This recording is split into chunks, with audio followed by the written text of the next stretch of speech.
وَكَذَلِكَ نُصَرِّفُ الْآيَاتِ، اور اسی طرح ہم اپنی آیات کو گردش میں لاتے ہیں، وَلِيَقُولُوا دَرَسْتَ، تاکہ یہ پکار اٹھے کہ اے نبی صلی اللہ علیہ وسلم آپ نے سمجھانے کا حق ادا کر دیا۔ درستہ اصل میں عربی زبان میں آتا ہے درس یدرسو، لکھنا مٹانا، لکھنا مٹانا۔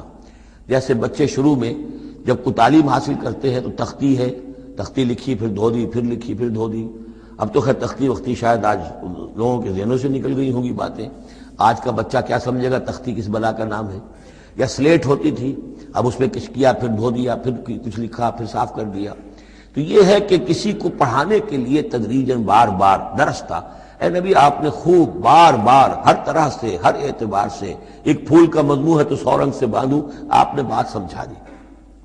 وَلِنُبَيِّنَهُ لِقَوْمٍ يَعْلَمُونَ، تاکہ واضح کر دیں ہم اس کو ہر طرح سے ان لوگوں کے لیے جو علم حاصل کرنا چاہیں یا جو علم رکھتے ہیں۔